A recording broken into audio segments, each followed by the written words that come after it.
नमस्कार दोस्तों, आज हम पढ़ने वाले मध्य प्रदेश की भौतिक संरचना। तो हम समझते हैं कि मध्य प्रदेश की भौतिक संरचना कैसी है। तो मध्य प्रदेश की भौतिक संरचना के अनुसार मध्य प्रदेश को 7 भागों में विभाजित किया गया है। सबसे पहले आते हैं मध्य प्रदेश की भौतिक संरचना में। तो मध्य भारत का पठार का क्षेत्रफल 3,02,896 वर्ग किलोमीटर है, जो पूरे मध्य प्रदेश के क्षेत्रफल का 10.7% है।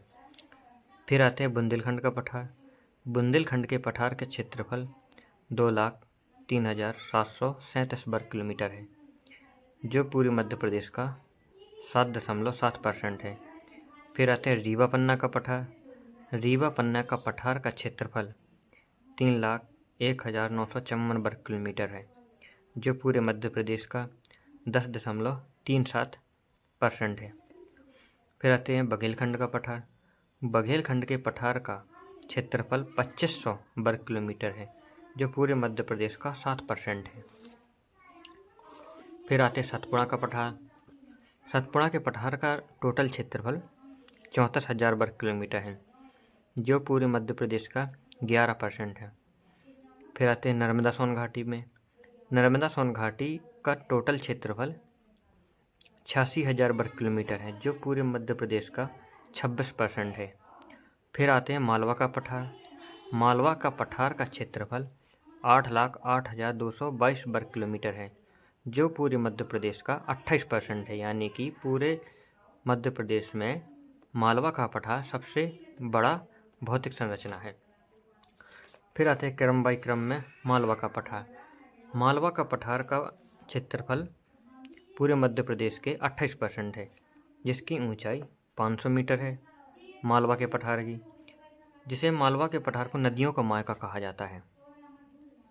मालवा के पठार के मध्य से कर्क रेखा गुजरती है। नर्मदा नदी व चंबल नदी के मध्य जल विभाजक का कार्य मालवा का पठार करता है। फिर आते हैं रीवा पन्ना का पठार। रीवा पन्ना के पठार का मध्य प्रदेश के टोटल क्षेत्रफल का 10.37% है। इस पठार को विंध्यन कगारी प्रदेश भी कहा जाता है। रीवा पन्ना के पठार को, इस पठार में लाइमस्टोन यानी कि चूना पत्थर और हीरे जैसे खनिज पाए जाते हैं रीवा पन्ना के पठार में। फिर आते हैं मध्य भारत के पठार में। मध्य भारत के पठार का टोटल मध्य प्रदेश के 10.7% क्षेत्रफल है। ऊंचाई 500 मीटर है। इस पठार में चंबल घाटी स्थित है, जिसकी गहराई 300 मीटर तक है। इस पठार में प्रवाहित होने वाली चंबल नदी से उत्खात भूमि अथवा बीहड़ों का निर्माण होता है। चंबल क्षेत्र में है ये। फिर आते हैं बुंदेलखंड का पठार। बुंदेलखंड के पठार का क्षेत्रफल 7.7% है, जिसकी ऊंचाई, बुंदेलखंड के पठार की सबसे ऊंची चोटी का नाम सिद्ध बाबा है, जिसकी ऊंचाई 1,172 मीटर है। फिर आते हैं बघेलखंड का पठार। बघेलखंड के पठार के क्षेत्रफल की दृष्टि से राज्य का सबसे छोटा पठार है बघेलखंड का पठार, जिसका पूरे मध्य प्रदेश में 7% योगदान है।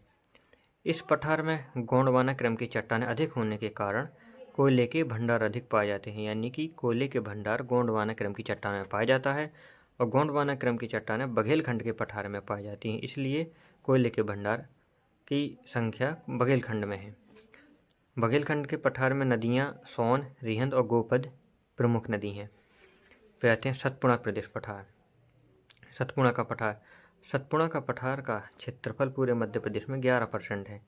इस घाटी पर पचमढ़ी स्थित है, जिसे सतपुड़ा की रानी कहा जाता है, जिसकी सबसे ऊंची चोटी धूपगढ़ है, जिसकी ऊंचाई 1350 मीटर है। फिर आते हैं नर्मदा सोन घाटी। नर्मदा सोन घाटी का क्षेत्रफल पूरे मध्य प्रदेश में 26% है। राज्य का दूसरा सबसे बड़ा भौगोलिक प्रदेश है। वीडियो अगर अच्छा लगा हो तो लाइक करें, शेयर करें, सब्सक्राइब करें। धन्यवाद।